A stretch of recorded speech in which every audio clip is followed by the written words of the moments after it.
Voy a empezar a darles a conocer lo que es femicidio y feminicidio. El femicidio en castellano es un término homologado a homicidio.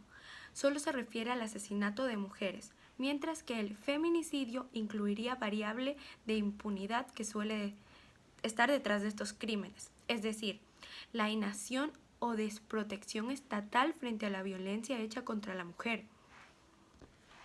Es decir, la primera aceptación no reconoce el entorno, la lógica, la cultura de odio implicada hacia el asesinato de mujeres. En esa indiferencia, desprotección absoluta de los crímenes contra la mujer que azota a nivel mundial y en nuestro caso en Ecuador, especialmente a partir del año 2014.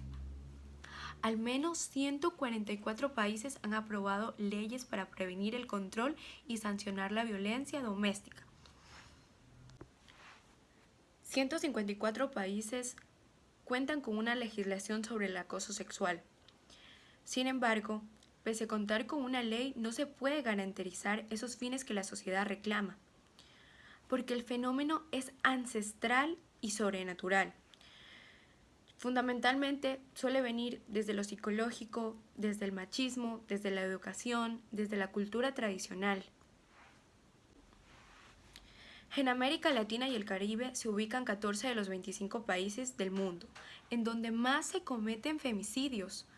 Además, solo en 2 de cada 100 casos el agresor es enjuiciado legalmente. Estadísticas nos muestran que la violencia feminicida continúa creciendo pese a los esfuerzos públicos de los programas con perspectiva de género. Los 2 primeros países con las tasas más altas de femicidio en Latinoamérica son El Salvador y Honduras. En 2017 hubo un registro de mujeres asesinadas que fue de al menos 2.795.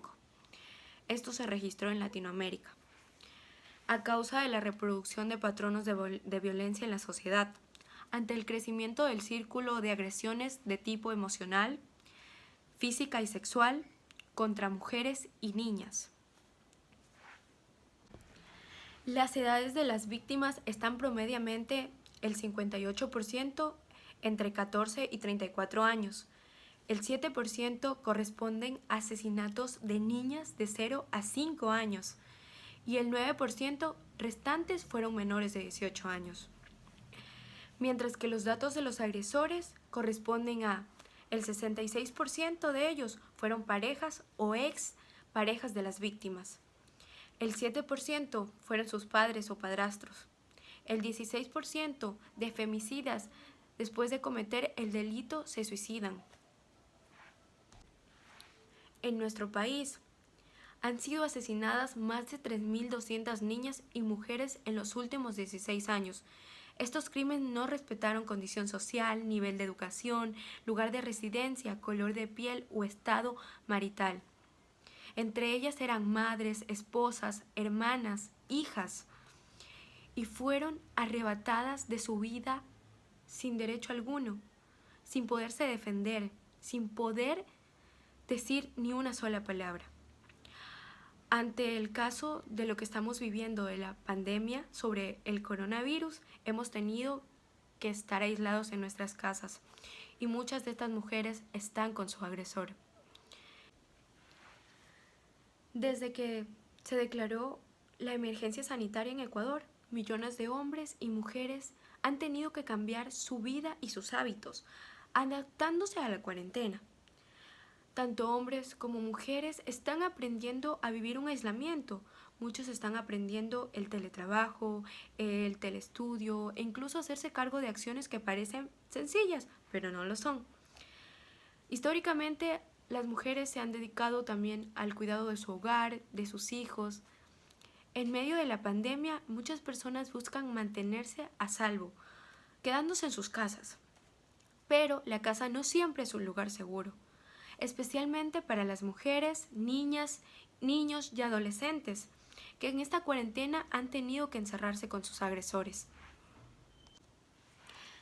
De acuerdo a la última encuesta nacional de violencia contra las mujeres, en 2019, en Ecuador, el 65 de cada 100 mujeres a partir de 15 años ha sufrido de una violencia.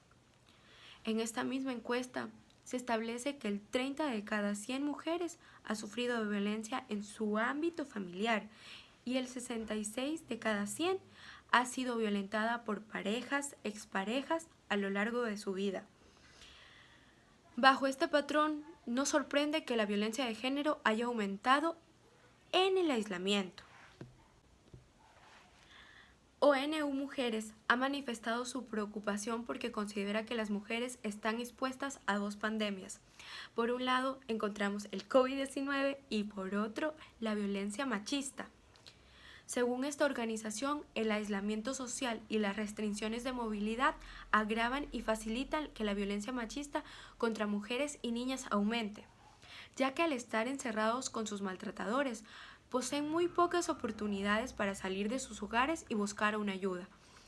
ONU Mujeres ha determinado que no solo las mujeres y las niñas resultan afectadas, pues estima que la violencia machista dejará impactos negativos en todos los miembros del núcleo familiar, que a corto y mediano plazo experimentan estrés postraumático, depresión y ansiedad.